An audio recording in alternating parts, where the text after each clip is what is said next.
Hi, everybody. I'm Matt, I'm John. I'm Shirley. and welcome to the Nerds Domain podcast. This week, we're going to talk about what we're doing in our lives that's geeky and fun.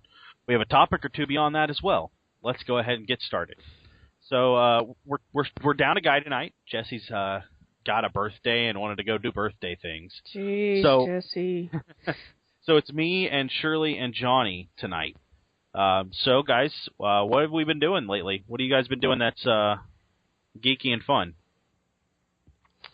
Well, I've mainly been doing like marketing stuff. So I've been trying to brush up on my Google Plus, Facebook, trying to look into some new social media marketing. So I guess that's kind of geeky. Okay. Reading any books, playing any games? The book, I'm still on Wheel of Time. So right now I think I'm on book number 4 or 5. You're on 4. Yeah, I'm on 4. And then, podcasts. Been listening to The Last Frequency by the Dystopic Boys on Dystopic Radio Network. So, Okay. And then... Yeah, they were the guys that joined us for our movie Yeah. draft. The guys, Okay. Wendell and Niles. So, movies, we're going to be talking about it later, but oh my gosh, Star Trek Into Darkness, that's all I have to say. Okay. Anything TV-wise you've been watching? TV-wise, I missed the last 2 episodes, but I think we were talking about it, Defiance. I'm really liking Defiance. Trying to get in some retro I'm going to start rewatching Battlestar Galactica. And, hey, you know what? I am addicted. We've been watching the X-Files. I'm trying to finish up Heroes. What is Defiance again? I don't remember that. It's set in I'd say post-apocalyptic, but aliens showed up, but it wasn't one alien race; it was a bunch. Okay. And they went to war with us, and it stopped. And Defiance is actually what used to be St. Louis. Yeah. Okay. So, and Johnny, you can catch all of it online. I suggest it's worth watching. It's on the Sci-Fi Network. But it's the thing that, like, you know, there's people in there's Russians, there's the French, there's the Canadians. It's like something happened to the world, and everybody from this world got on the ships, and so it looks like we got a bunch of different alien races, but it was all the people from this world. And it does. There are a bunch of different alien races, and there are a bunch of different alien cultures. Yeah. And part of what happened was that they started terraforming Earth to fit what they wanted. So there are all these weird monsters, and like it's very different, and it's very post-apocalyptic because travel between towns is dangerous, and you stay inside your areas, and there's a lot of dystopic themes to it. It's really, really, really good. So is the show about humans then? Like, you said it's about Defiance, the city of Defiance, which is run by a human mayor. And the point of view character came in. He was a drifter, kind of scavenger, and he showed up, and the sheriff got killed, and then he was brought in to become the sheriff, and he helped defend. And the town is made up of 4 or 5 races. Yeah, I think there's like 6 or 7 total races, including humans. Yeah. And in Defiance, there's 4 or 5 of them. Right. And they all have different cultures. Like when this one race, I don't remember what they're called, but when they dishonor their family, they are publicly beaten, and sometimes executed through the beating, and that's just accepted. Like their families stand there and watch it happen because that's what's needed to cleanse the family's honor. Yeah. Interesting. So at the end of the first episode, just a little bit of spoilers, but this is a couple of weeks ago. There's a big fight, and one of this race runs away from the fight. And that's a dishonorment because courage is paramount to their culture. And so when he ran, the leader of their society caught him, and they, had said, "Hey, this is what's going to happen," and he accepted it. He knew that he had dishonored his family and himself, so he accepted the punishment. And of course, all the humans were like, "What's going on?" And because it's basically like it would be the darker Middle Ages for us, where everybody was put upon display. And shackles and things like that. And it's pretty good. I would suggest checking it out. Yeah. We did miss the last 2 since we've been so busy, but something I need to catch up on for sure. Okay. Yeah. So and that's on the Sci-Fi Network. So, Shirley, you been watching any West Wing?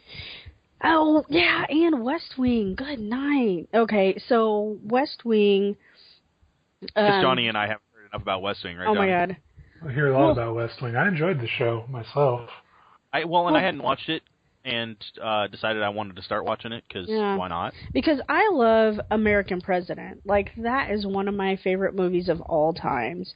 And it was the writer of and director of American President that wrote West Wing. Is that correct, or just the writer?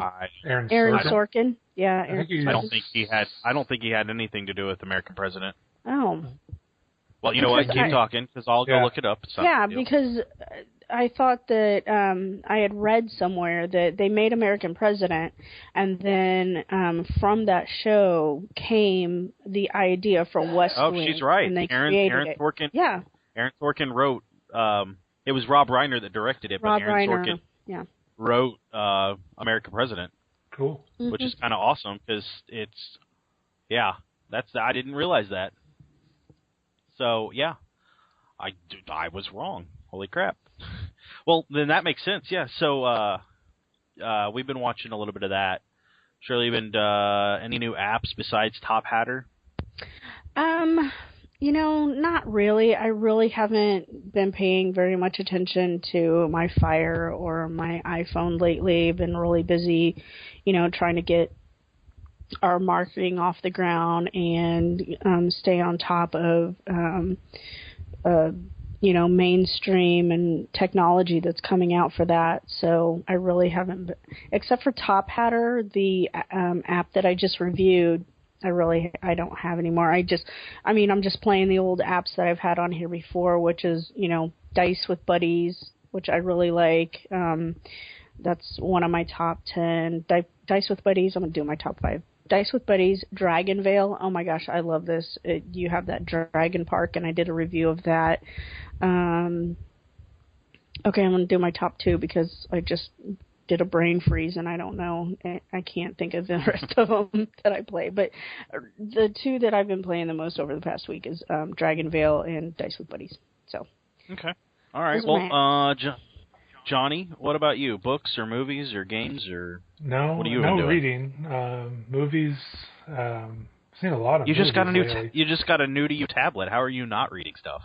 Well, the tablet has to stay at home to entertain the 4-year-old, so I don't really mess with it at all. So you didn't get a new tablet. Your daughter got a new tablet. Yeah. Someday I'll get back to reading those 658 free comics that I got from Marvel. Yeah. Because the tablet, I think our listeners probably heard me complain about this before. My Android phone, which is fine and great, and I have no issues with it as a phone, is just too small to read Comixology, web comics. Well, the guided view makes up for that a little bit. It does, but it's still not as great on my phone. Oh yeah, my phone is tiny. Yeah, it's 4 years old now. I need to get a new one, but that's another story altogether. So anyway, the tablet is a 7-inch. It's by Polaroid, and the thing the downside of that is it's a Amazon tablet. I can't use Google Play on it. It will only let me download through the Amazon store, and the Amazon store does not have the same stuff. So yeah, that's unfortunate. So it's a pre Android Amazon tablet. No, it's not pre Android. It's still Android.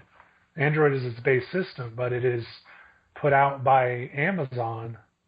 Well, but even Shirley's Fire has access to the Google Play Store. Because that's how they chose to market it. This is an Amazon-only coded tablet from what I've been able to learn.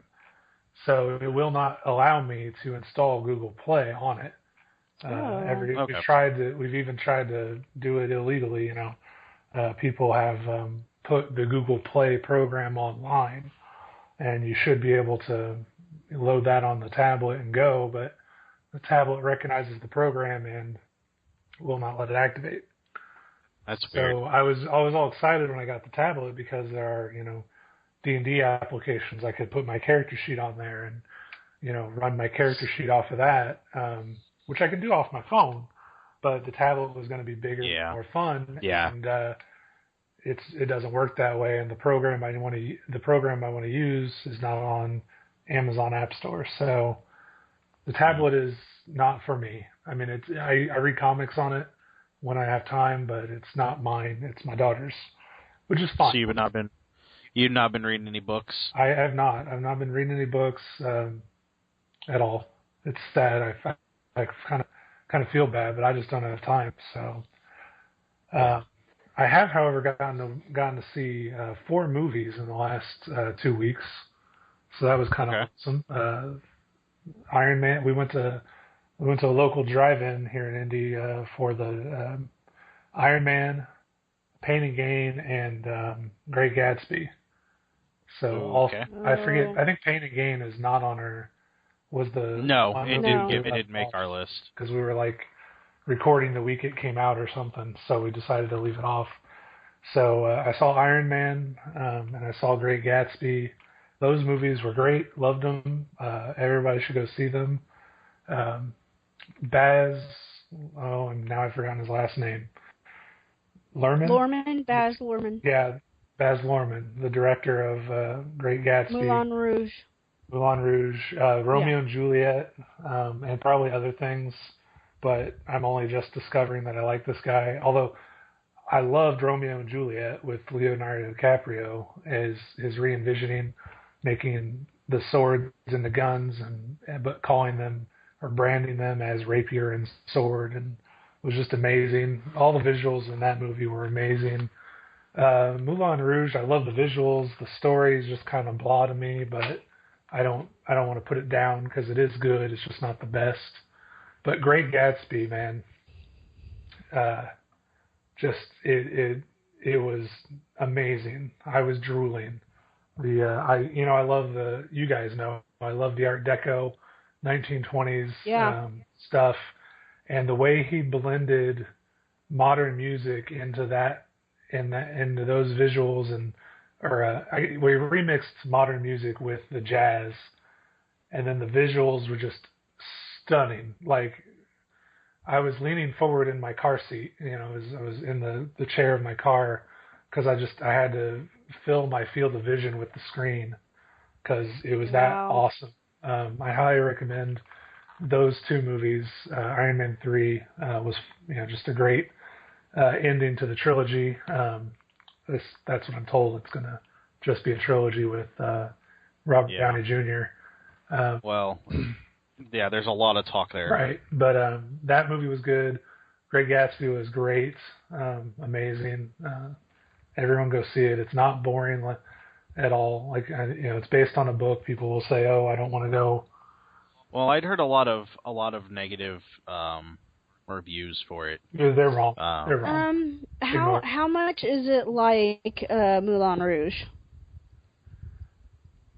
Well, see, it's been years since I watched Moulin Rouge, and it doesn't. Not missing anything. So it's not fresh in my mind. So I really don't know. I've not read the book. I intend to now that I've seen the movie, because I cannot read a book and then watch a movie based on it because it doesn't match up well enough, and so I dislike the movie because it's not as good as the book. This time I'm not sure. I may be more impressed with the movie, but I'll wait until I read the book. I've been told by people who have read the book that there are differences in the pacing and the way the movie's set up. And the only way I can describe the movie is it's that first hill on a roller coaster without the rest of the roller coaster.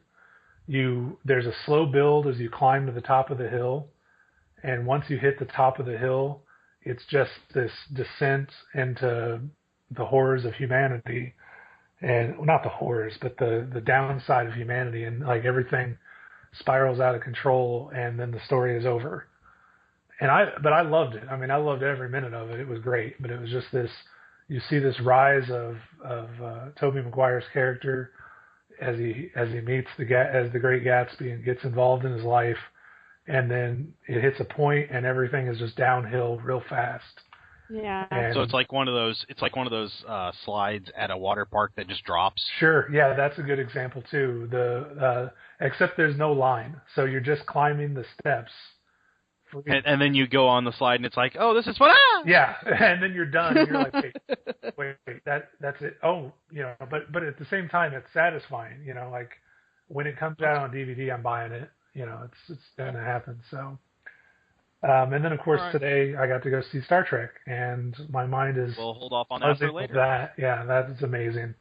Everyone should go see it. Yes. And it should totally beat Iron Man 3 in the box office because it's that amazing. Okay, so let's hold off on that. So any new games you've been playing? No new games. I've got nothing on the games. I do have some new podcasts. Since we're looking right at our show notes here, I'll just jump to podcasts because I got nothing on games. Okay. You pitched it to me a few times. Dakota Ring Theater. I'm real fast. It's good stuff on there. And actually. Remind me when I see you next weekend to bring you my iPad so you can read the first issue and maybe the second and third of the comic book because it's the same thing. Yeah. It's the same quality. You can hear them talking. Is this right. the Red Panda and Flying Squirrel? Yep. This is the Adventures of the Red Panda, and then also you're listening to Blackjack Justice too, right? Oh, I'm listening to everything, even their season breaks, and that was going to be my next pitch. And I skipped those because I was so far behind on everything else. I didn't want to slow down. Well, I am allowed to work or listen to these podcasts for 8 hours a day at work, so I get to burn through them real fast. And you're also not finding podcasts to listen to that are crap, so you can review them for the site. Yeah. Let me tell you about Steve Austin. We'll get to that. Yeah. But what? Oh, I'm sorry. My mother, who does not get into the things I get into, I love her dearly, but that is not her focus. Yeah. I made her listen to like 2 or 3 episodes of both, and she loved both of them. Yeah. Was trying to figure out how to get them so that she could listen to them too. So if that tells you anything, my 60-year-old mother, who just is not into stuff like that, really, really enjoyed them. Yeah. There's during their first summer showcase, if I'm remembering this correctly. They did a spotlight on Icebox, and that's all it says is Icebox. It's another Canadian podcast. They did a horror story about a guy who goes into an ice fishing shack when there's a storm coming, and something terrorizes him through this story. I was literally scared while listening to this story. It's one guy. Like yeah. It's one guy out on the ice. Download that one right now. Yes, it's amazing. What was the name of that episode? It's Summer Showcase 11 in parentheses Spotlight on Icebox. Oh, you know what? I don't have that far back. I'm going to have to go back and add those back on. Yeah, that's not a big deal. It's just I don't have those. Yeah, it's from the long. Oh no, I do. There's 7, 8, 9. Spotlight on Icebox. Yep, got it. There you go. It's a good story. I listened to a few more by them, and they're good stuff. Yeah. Let's see. Also, and they all run about and let's give them a little more information. They all run about half an hour, give or take. Right. And, that's true. I've reviewed both Blackjack Justice and Red Panda Adventures for the site, so the reviews are up there. But Greg Taylor, it sounds like he organizes the entire thing for the Ring. He doesn't write every single bit, but he does do a lot of the organization. All of his writing and all of that, it's all really, really good, and I've been really impressed. Yeah, it is. And it is done in the old time. Right. They're pulp radio dramas. They do the whole sound effects, all that stuff. It's really good. It's not a currently podcast where people just sit around and talk. They perform a radio play for you. It's a lot of fun, especially if you're into the pulp stuff like we are, obviously. Yeah. So, right on. Let's see. So I got a couple more here. Some other guys at work turned me on to this podcast called Doug Loves Movies. Doug. Shoot, I'm losing. I don't see his name. Doug something. Doug loves movies. He's a comedian out in Hollywood. He travels around everywhere, but he's based out of Hollywood. It's the guy with the kind of weird eyes. Yeah. Okay. I mean, I'm not trying to knock the guy for his looks. No. His eyes are just a little. Yeah, the guy. Little... You know him. You would know him if you saw him. He does a thing where he gets other comedians together and they do a show in front of an audience. The thing they're doing right now is they have a Leonard Maltin game is what it's called. He has comedians come on, and there's a movie reviewer named Leonard Maltin who's been doing this forever and doing movie reviews forever. And he has the comedians try to name the movie that Leonard Maltin is reviewing based on based on the names that Leonard Maltin puts in the review. And so, like, he'll put 10 names in the review, and then the comedians bid, I can name that movie in, 9 names. And then another comedian goes, I can name it in 6 names, and so on and so forth. And then finally somebody says, name that movie. Kind of like the name that song game. And then Doug will read off however many names he's supposed to. Give a line or two from the review and the year of the movie, and they got to name the movie, and it's funny. Everybody he gets on there is hilarious, and it's a great time. Just listen to people talk and be funny. Let's see, I lost my channels. Hold on. I just discovered a new one called iPodcast Magic Missile. It's a role-playing game podcast where they do actual plays and then talk about gaming news. And then the one that I really want to encourage everybody to go check out, the Jankcast, another site mostly dedicated to gaming news and gaming topics, but they do some actual play podcasts. If you like to listen to people play an actual game and have fun doing that, this is a good place to go. It is adults. They don't pull any punches. They're all 30 and older, so they will swear and describe acts that are not meant for children's ears. So be aware of that. But the content they produce is good if you're okay with that kind of stuff. Right on. They play a lot of good stuff, and it's fun to listen to. All right. Well, I guess that leaves it to me. So I just finished up Wheel of Time Book 7, and I'm going to put my Wheel of Time reading on hiatus for a minute, mostly because we just got contact with a company called Eggplant Publishing.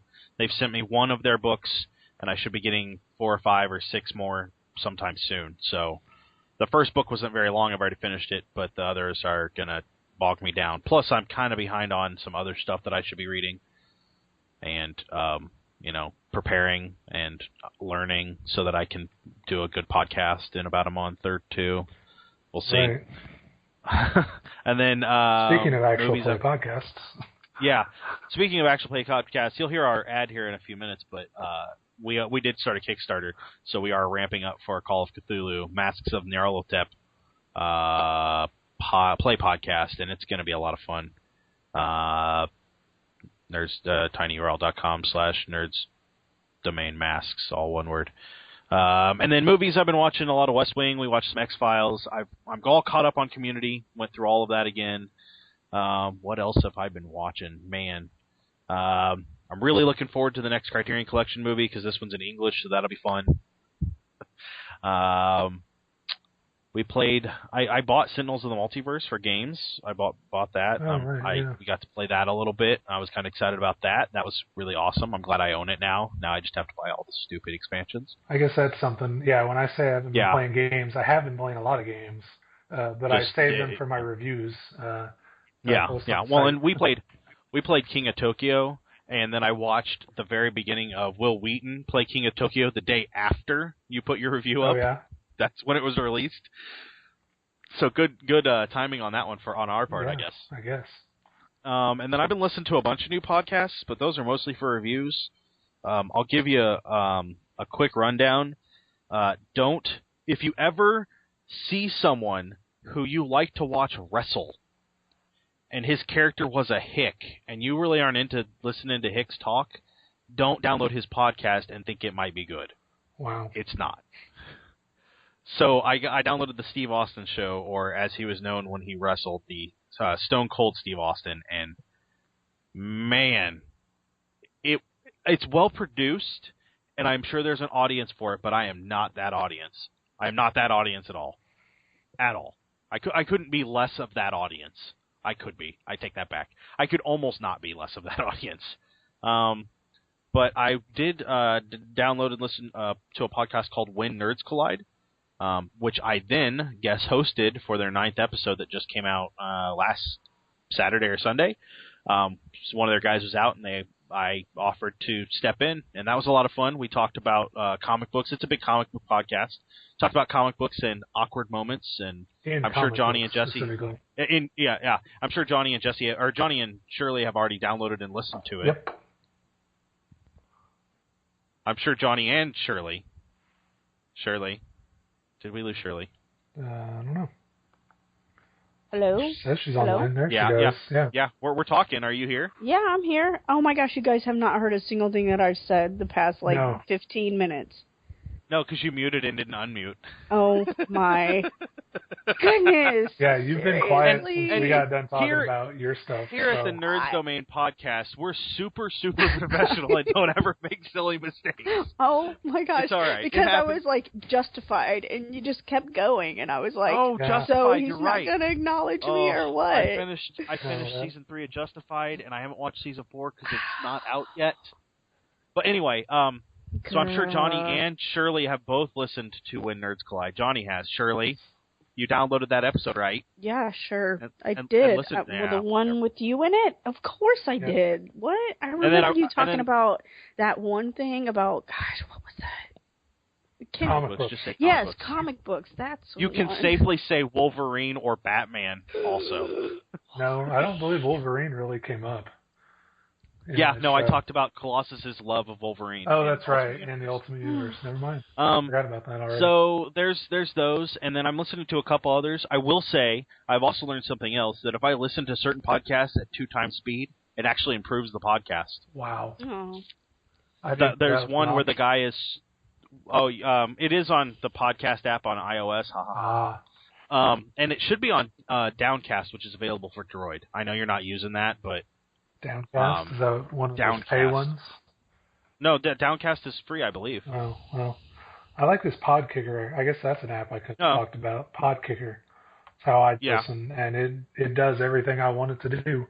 There's a free version with ads and a not-so-free version that I haven't bought yet, but I will someday. I promise. Yeah. Well, they're still making the same money off the ads, so it's not like it's that big of a deal. And then I listened to a couple of podcasts. I do want to plug the Dystopic Boys again. They're really good friends of ours, or at least I think they're good friends of ours.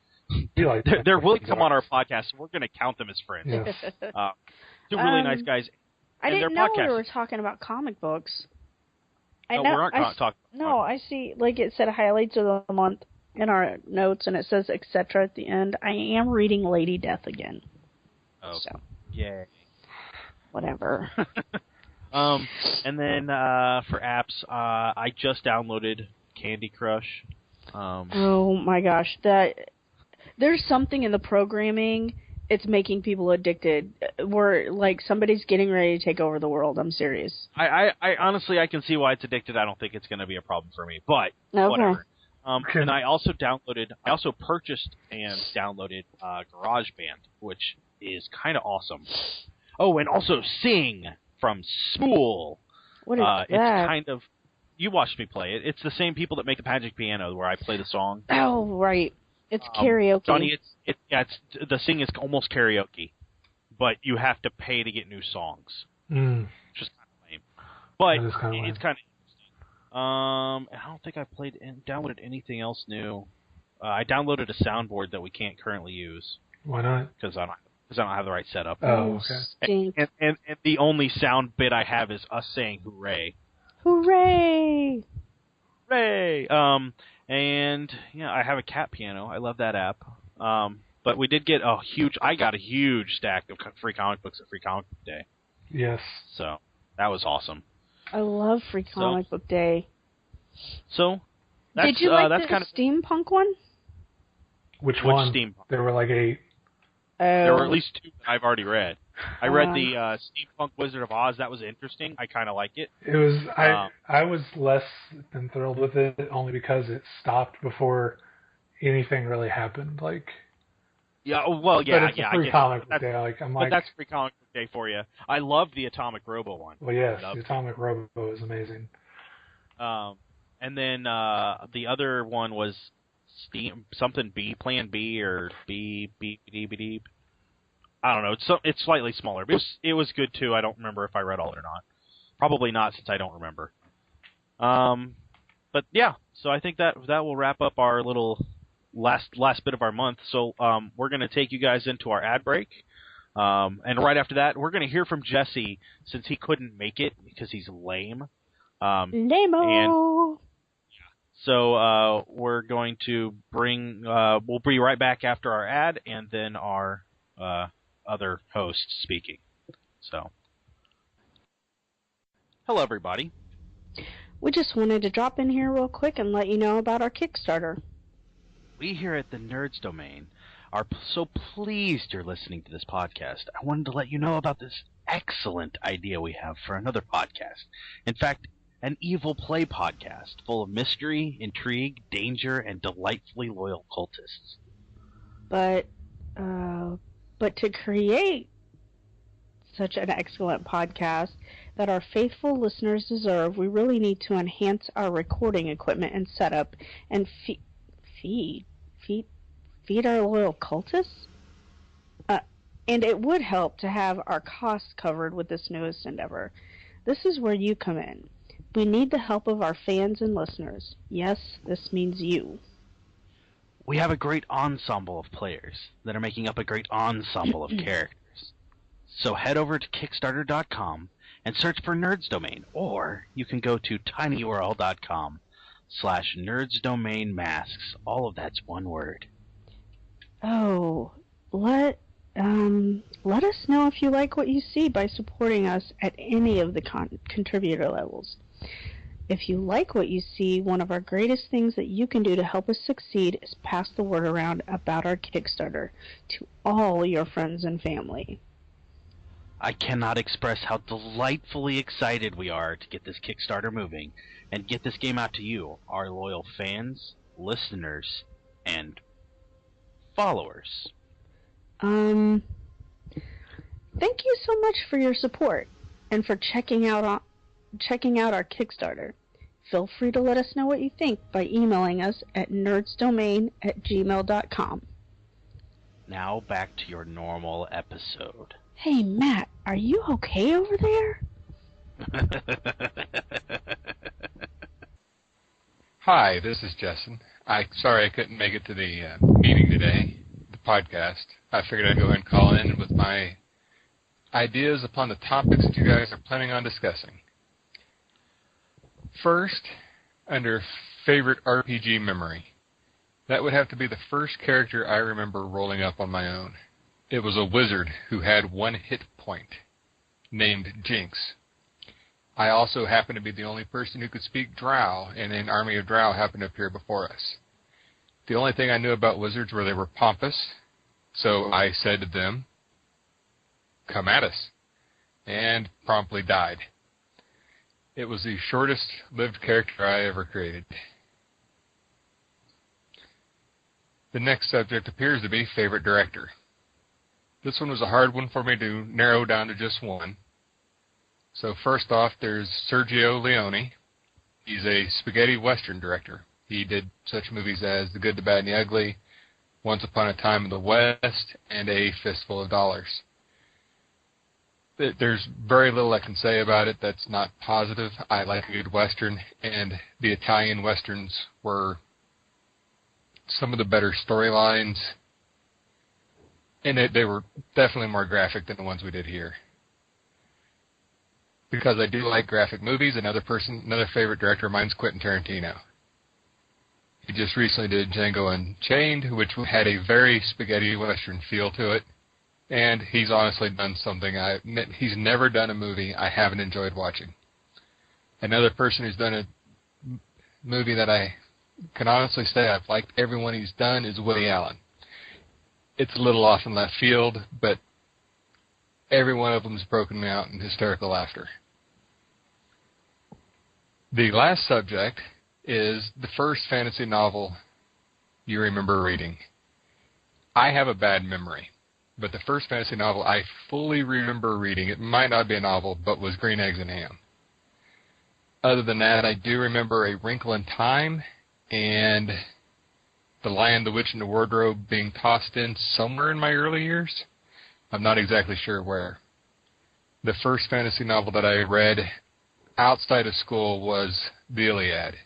And that might not be classified as a fantasy novel, but it has the same elements. A hero's journey, larger-than-life events, epic characters, and so forth. Once again, I'm sorry I couldn't make it to the podcast. Catch you all later. All right. So that was our ad and Jesse. It's too bad that Jesse couldn't make it tonight, but we're glad that he got to at least contribute something. So we'll start with Johnny. Johnny, what's your favorite RPG memory? That was pretty fun. That time that you killed me? I think he's referring to the LARP, the vampire LARP. Is that the one you were referring to there, Matt? No. I wasn't specifically. Okay. When else have I killed you? At all. Yeah, I don't think I've ever gotten you killed because you're usually running, or one of us is usually running, and I don't think I've ever killed your character while running a game because you're too weaselly. Yeah, that's true. Because I'm so awesome. Let's see. I have a similar story to Jesse's about my first wizard. We went to where did we go? It was north of Indy somewhere. Muncie? Was it all the way to Muncie? Wow. Okay. So we went to this gaming/comic book store. I rolled up a wizard. I was not as cocky as Jesse was. Let's see if I can recall how that went down. We were trying to find out what this evil group of dwarves was doing. So we're supposed to establish marching order, and I'm new to this idea of playing games or playing Dungeons and Dragons. So I turn to the more veteran players and I'm like, hey, so I'm a wizard. I have 4 hit points. I had a little bit better of a roll. What should I do exactly in this? I'm looking for advice, and everybody's like, oh, wizard, you're at the back of the party. It's the safest place. I said, sure, that sounds logical. So I get behind this group of like at least 3 fighter types and probably a rogue and a cleric. There were a lot of us. Mm-hmm. And we start walking down this hallway. And we pass a door that's locked, and the rogue tries to unlock it and fails. And the party decides, you know what, it's probably not really that important anyway. So we continue walking. And then as soon as I pass the doorway, it opens up. And an evil dwarf steps out behind me and shoots me with a crossbow. And I go down. We survived the fight, luckily enough. The heavy hitters pulled through. The cleric was able to heal me. Really, he wasted his spell because I only had 4 hit points, and his spell healed a D8, and I think he rolled max, if I remember correctly. It has been years. But undeterred, I stand up. I'm like, okay, I've got my magic missile ready. Guys, I think the dwarves are smarter than us. I'm not standing at the back of the party, so one of the heavy hitters come to the back of the line.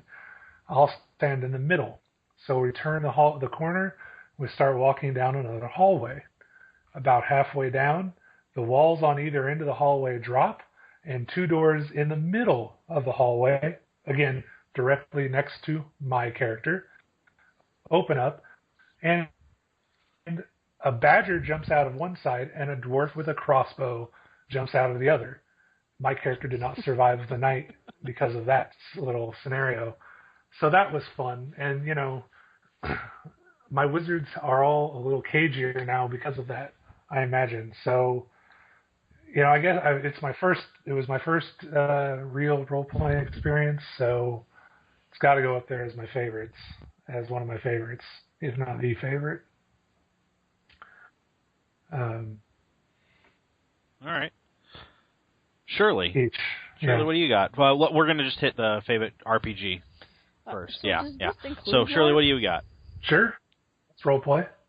Yeah, sure. Go ahead. I am going to have to say my most memorable RPG is from a LARP, and it's the one that me and Matt met at. It's a troop game. What was the name of Ward's game? I remember Ward's game. I don't remember honestly. It was Vam Requiem. Yeah, Indie by Night. That's what it was. Yeah, it was Requiem, but I'm pretty sure it was Indie by Night. And I found them online, and when I had found that RPG, when I found Indie by Night, I had taken a look at it and read it, and I was like, this sounds really cool, people getting together, and, I'll go check it out. Well, it took me a year to go check them out, and then I finally showed up, and they were doing they were playing to where some of the characters were wearing masks. So that made it very, very intriguing and exciting for me to watch, these people play out these characters in these masks. And I was like, I'm going to be addicted to this. So I think I had left the night that I was a guest, and then about 6 months later, a friend I had met online was like, hey, I'm going to this LARP, and I was like, oh my gosh, I saw them online, blah, blah, blah. So I went ahead and they helped me create a character because I didn't know anything. I didn't know about the rule system. I didn't know about the mechanics. I mean, I just went there because it looked cool and there was acting. Made a character. Her name was ended up being Catherine. She lived part of the time in London, part of the time here. Started making connections with the characters in game, and ended up, owning Broad Ripple, or a club in Broad Ripple, and left for London because I had to take care of some stuff over there. Or Catherine had to take care of some stuff over there, and left one of my connections in charge of the bar that I own there. Got back, and my bar had been burned down. Okay, let's stop right there for a second, because that's what you're about to hear is a one-sided story that is still contested to this day, and does not, in fact, go the way she's about to describe it. So, however, please proceed. I had been gone for a couple times from a few games due to life happening and me having to do things outside of the game. And I show back up, quote unquote, coming from London, and there's a bunch of new players there, and I'm like, oh my god, who are all these new players? I've never seen them before the whole time that I've been playing, and one of them just happens to be Matt. Well, come to find out from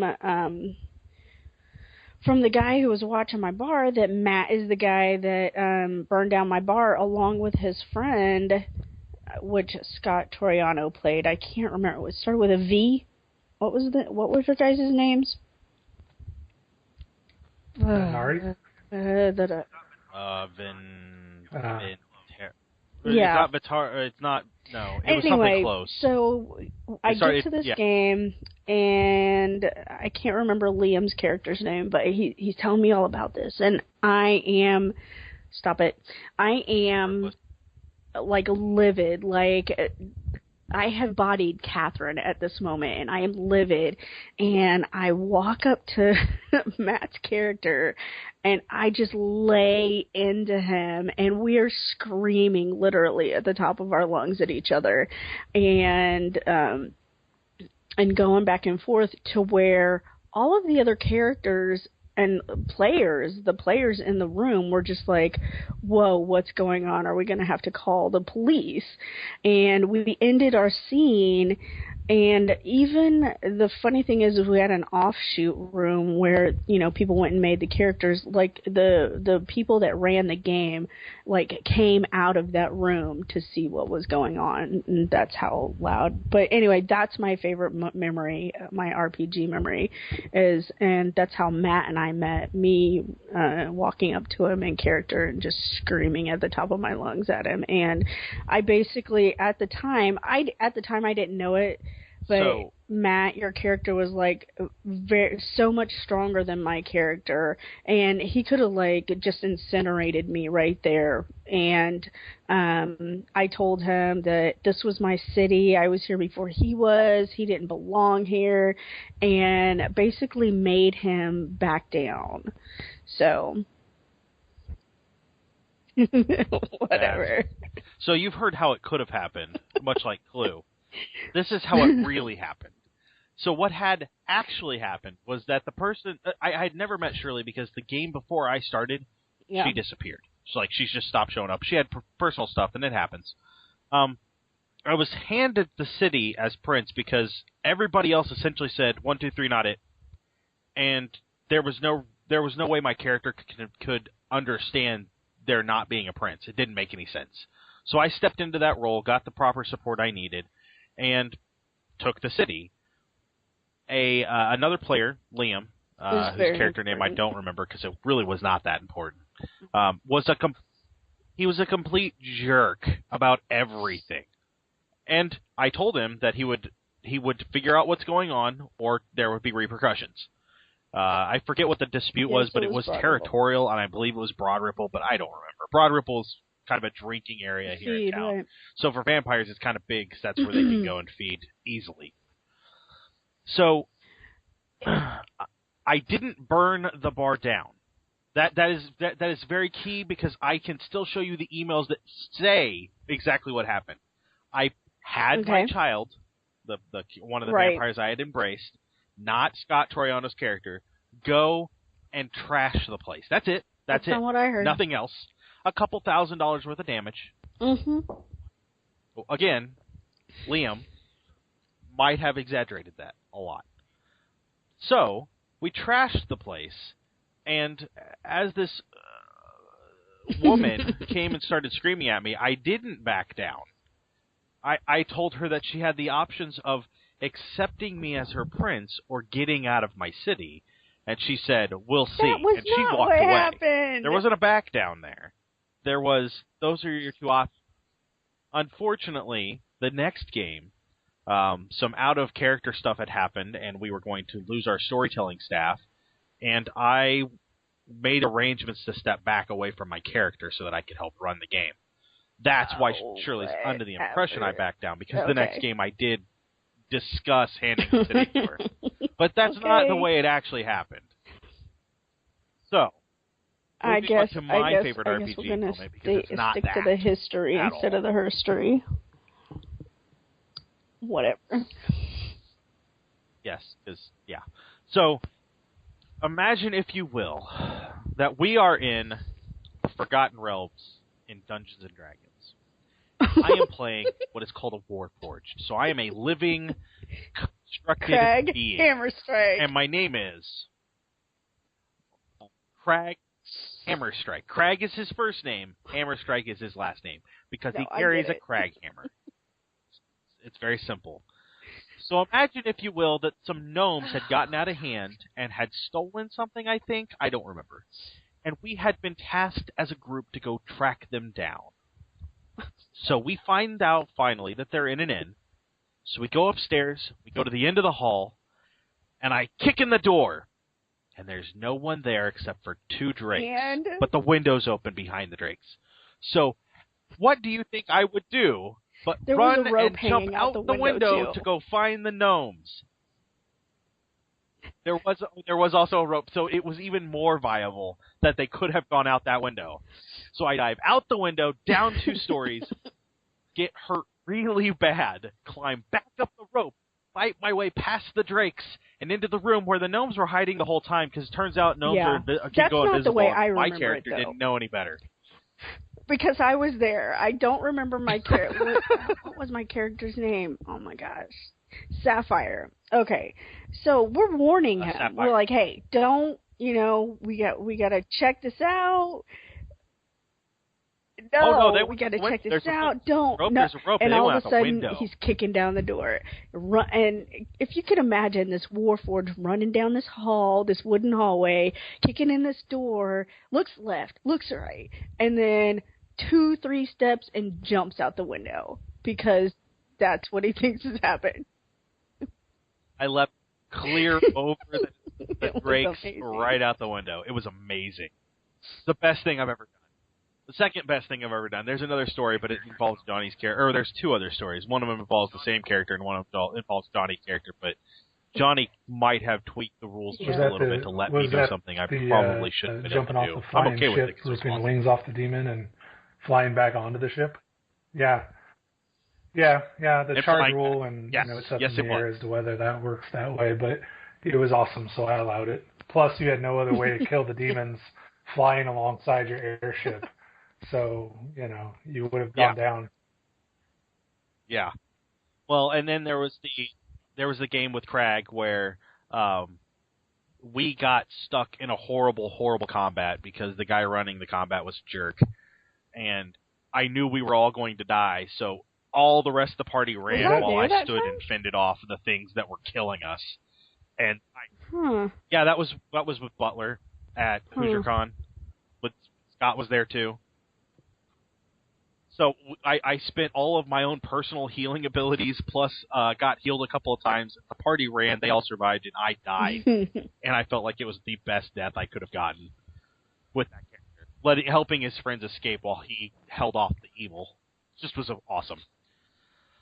So let's move on to our movie corner. Great, thanks. Johnny. So we'll start with Shirley. Shirley, this time, what's your favorite director? I'm kind of like out on a limb on this. I really don't follow directors like you guys do. So you guys, and over the past 2-3 years, I've been listening to you guys talk about directors and how they mold these movies, and I'm like, really? So I've learned a lot from you guys, and listening to you guys talk about the directors and how they mold the movies, and it's made me actually want to start paying attention to that. And paying attention to, how directors craft their movies. I would have to say, because some of my favorite movies and the way that they're filmed, it would have to be the Wachowski brothers. They've done, a lot of Matrix-type movies, and I really, really, really loved The Matrix and the way that it was filmed and the way that the whole story evolved and came together. I also like Rob Cohen because I like the Fast and the Furious and Triple X movies. I like the way that those stories are put together. So I think those are the only two that I can think of right now. But over the past couple of years, you've had me watch a lot of J.J. Abrams movies, and going and seeing Star Trek Into Darkness last night, and then actually seeing the clip of him talking before we went to the movie. There was a thing on TV of him talking about how things were formed during the movie, and I mean, he's just got this amazing gift for vision, for directing and how to form that story. And then when we went and saw the movie last night, I was just like, whoa, okay, this is like putting 2 and 2 together, and it totally made sense for me. So I would have to say the Wachowski brothers, which is now the Wachowski brother and sister, and Rob Cohen and J.J. Abrams. So while we're on the subject of the Wachowski siblings, there you go. What is your? Well, I mean, I don't want to be insensitive. It's just strange to me as a problem. How did you feel about Speed Racer? This, by the way, this impacts our friendship. If you answer incorrectly, We are no longer friends. Oh no. Can you be more specific about Okay, No. Speed Racer? I've Because only there are seen 2 one. or Speed 12 Racer. options Yeah, here. I've only seen one Speed Racer movie that was put out a few years ago, several years ago. That's the one in question. Yes. Okay, the They Wachowski directed brothers. it. Yes. I mean, okay, I feel very anxious at this moment. I have a lot of emotions rolling around inside of me. Visually, I felt like it was a lot like Tron. So, I liked it. I liked it in the way that it was like visually. I liked it. I liked the action. I liked the way that it was filmed because I liked Tron. I liked the way that Tron was filmed. But other than that, I didn't dislike the movie. It Okay, wasn't. we're still friends. Okay, I didn't. There was nothing in the movie that would make me go, oh my god, I'm never watching that movie ever again. Yeah. Which I've had a few of them. So, but no, visually to me, it felt a lot like Tron, and I really liked Tron, though. I liked them. Plus, my dad made race cars when I grew up in Germany. He actually created them, and he was a stock car racer. So I grew up with race cars a lot in my life. Therefore, Matt, that's why I drive like I do. But so it was another race car movie, and I was just like, oh, and I like that He got a aspect pass of it as well. because it's about race cars. So Yeah, so yeah, I got a pass. That's okay. I like that answer. So. That works for me because I love that movie. So. Oh, okay. Yes. So. But some people in this group will put it down. Oh, whoa! Oh, so in other words, when you I have made not fun of seen me it, about it, so I have no opinion. yeah, I think he may have just been teasing me. Yeah. The cartoons are Old. what's the word They're I'm looking just for? old. They're Horrendous. However, so is G.I. Joe, Transformers, Thundercats. I mean, it's a product of the time. Yeah. That's really all it is. So, so Johnny, so your the first one that always comes to mind. Oh God, now I was practicing saying it yesterday. Now I'm gonna forget. Guillermo del Toro. Mm-hmm. Guillermo, yeah, that guy. Yeah. That guy. Yeah, Pacific Rim. Whose movie that's coming out this summer I own in the movie draft. Pan's Labyrinth, Hellboy. Those were all great that films. movie. Yeah. What Pan's Labyrinth? Yes, Or Hellboy. Well, I like Hellboy because I just like that type of comic, action, and right. I love God, what's his name? The actor. Perlman. Ron Perlman. Love him. Yeah. So, but Pan's Labyrinth was just so emotionally intriguing for me. I love that movie. Yeah. Again, it's sad. I own the movie because I got a Amazon gift card, and I had like $7 left on it that I wanted to spend, and I got Pan's Labyrinth with the gift card, and it's still downstairs on the DVD rack, wrapped up in the shrink wrap because I have not gotten. Oh my gosh! Yeah. I think you would like it, Johnny. You should break that out. That's my guilty little thing. I love the movie, but I haven't watched it since it came out of theaters. Oh no, I've seen it. I went to theater. Oh, okay. But, it took me this long to buy it, and I still haven't watched it.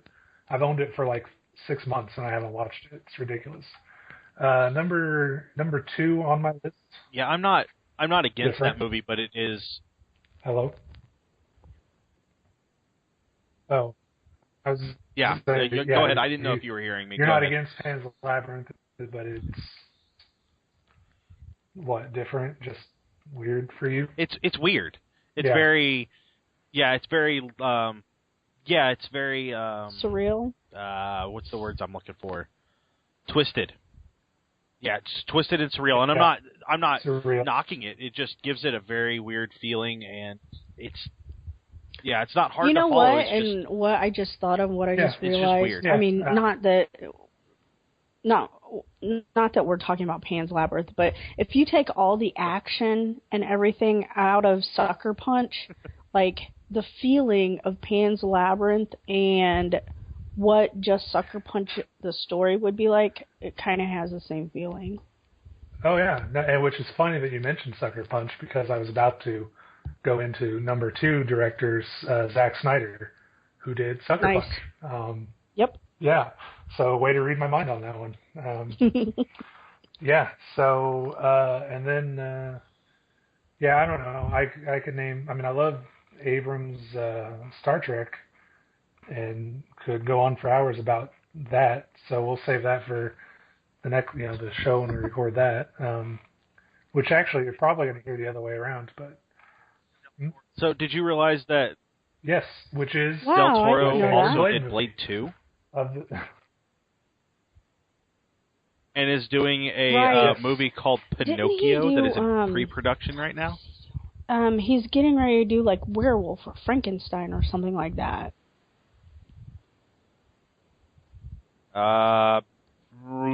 Maybe.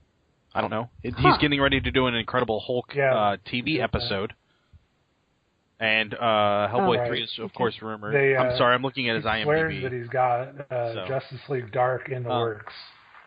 He said that a few times.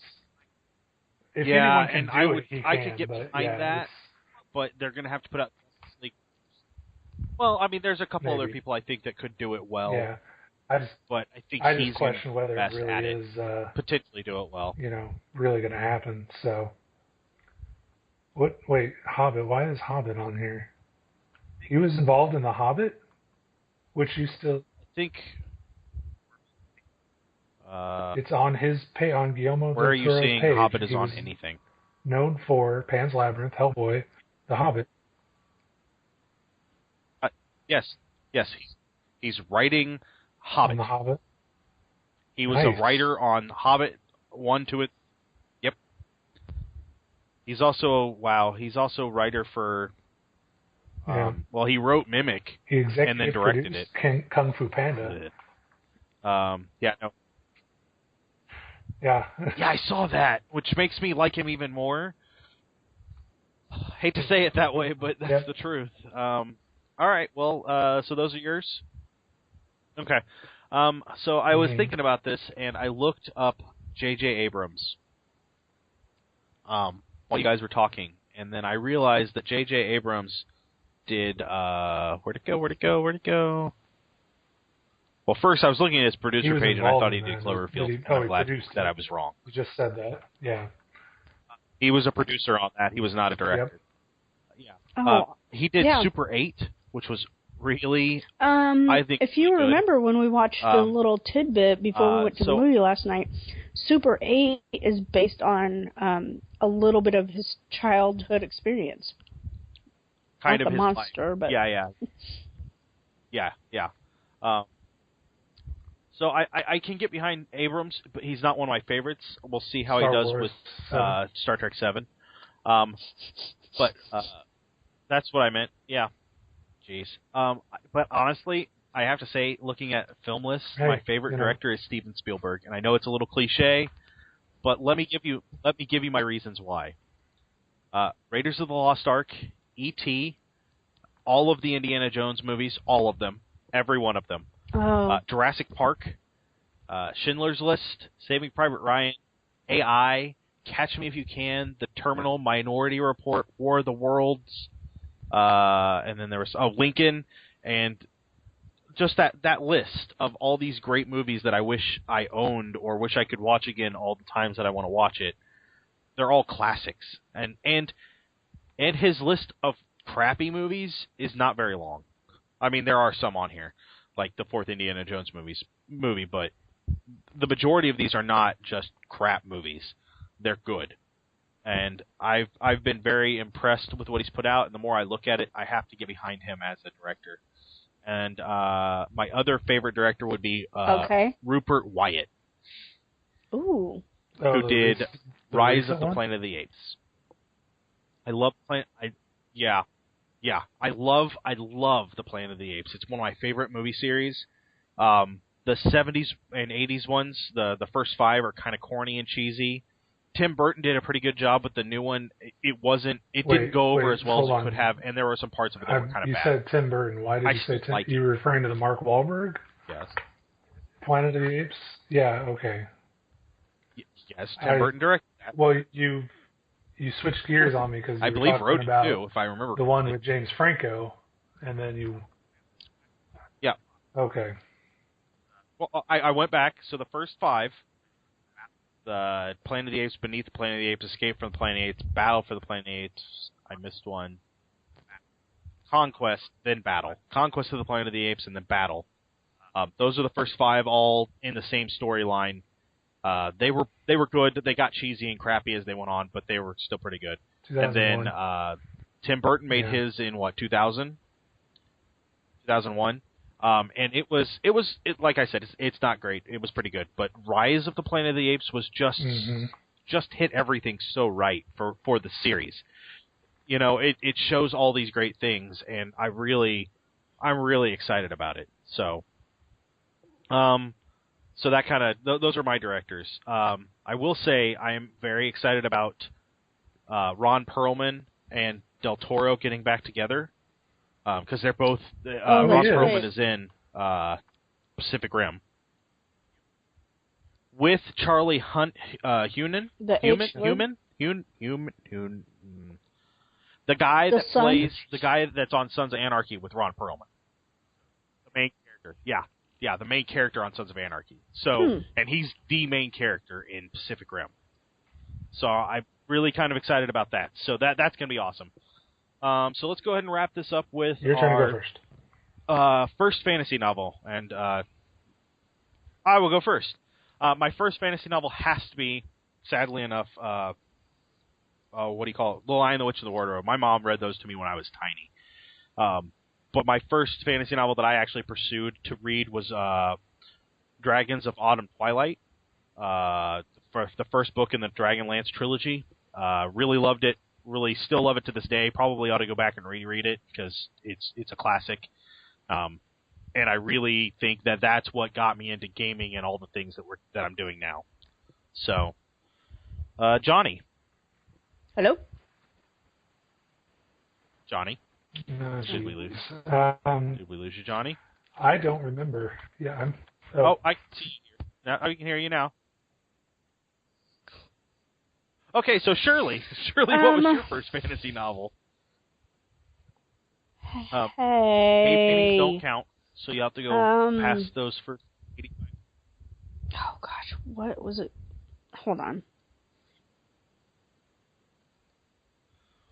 You both are really good at this. So, Johnny, do you have any ideas now? While we wait for Shirley. Oh my gosh, I'm trying to remember what the guy's name is.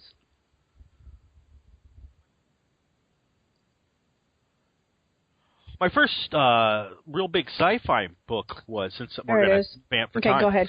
My first big sci-fi book was from Kevin Anderson, and it was called something.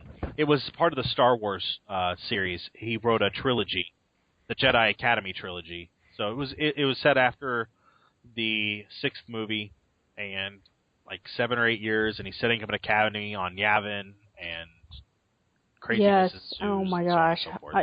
So Shirley, you're ready? I was just like thinking about him earlier. Okay, so it's Terry Goodkind, and I believe the first book in that series was The Sword of Truth, I think, or Wizard's First Rule. Wizard's First Rule is the very first like fantasy novel that I read that really had like any kind of an emotional impact on me. Like I've read a lot of John Saul books. I picked him up, I think, at the beginning of high school, and like I tried to read every single John Saul book that ever came out, and he just like his imagery is akin to Anne Rice. I love her books, but the very first fantasy one that I had was Terry Goodkind's Wizard First Rule, and that's the first book in a series that, I mean, it's totally different from the Wheel of Time, but there's almost just as many books. So really, 1994 was the first. I've read that book too. It's really good, but like that long, huh? Like I would have put. Yeah, it's called the Sword of Truth series. Yeah. Yeah, that's interesting. That well, I mean, the book was published in '94. I'm assuming you picked it up around that time. Yeah, and the thing is, that just lets you know how old I am. But my dad, I mean, when I was a kid, he would just be reading all the time, and I really didn't start pick up a book to read it until I was halfway through high school. It really just wasn't, something they did. I wrote a lot. I loved writing. I just didn't pick up books to read them. It felt like a waste of time, and I was always a free spirit, so I was always going out with my friends and stuff. So when I got out of high school and had my first son, I was like, okay, it's time for me to settle down a little bit, and that's when I started getting into reading. Yeah, it's weird. I'm having a Johnny, hard your time first looking fantasy it up. The first one that I can remember in school was Phantom Tollbooth. They made us read that in 6th grade, I think. Wrinkle in Time was to us in 5th grade. But honestly, I was reading sword and sorcery stories from the moment I could read. So, I mean, it's hard to say what my first novel was. I remember finding a book of Greek mythology stories in my library at the elementary school that had so much dust on it that the librarians thought I had brought it in by myself. So they didn't know it existed in their library. It was buried in the back so far, and I just dug it out somehow. And from the moment I discovered Greek mythology, I was hooked on magic and fighting monsters and all of that.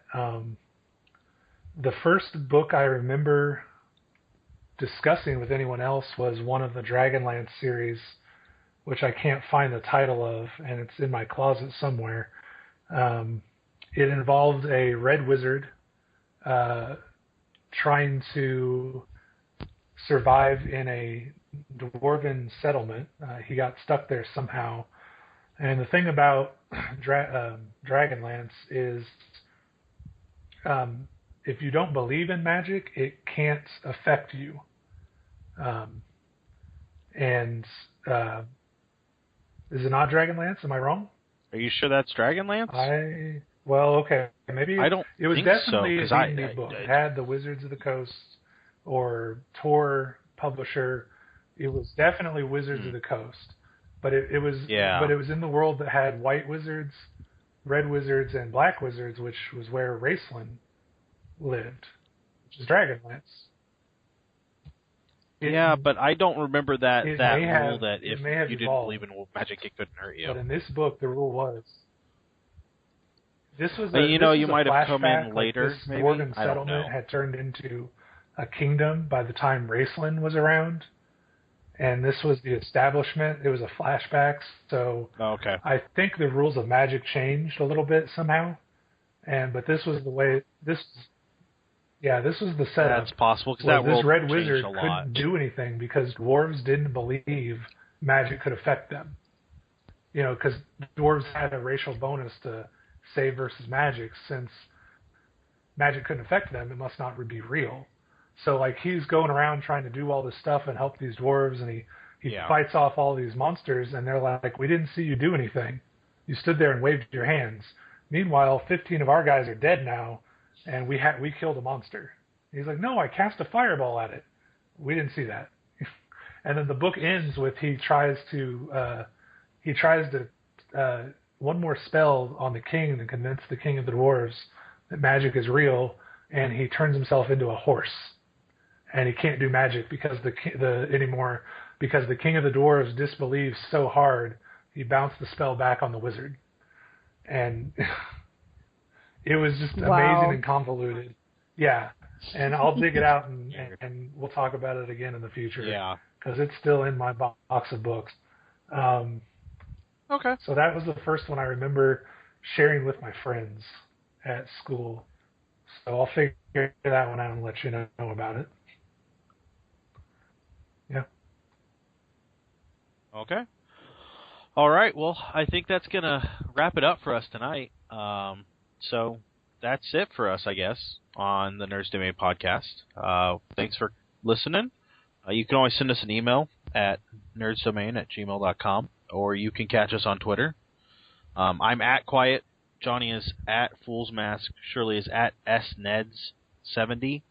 Jesse is at J_Kimmett, or you can catch us at Nerds Domain.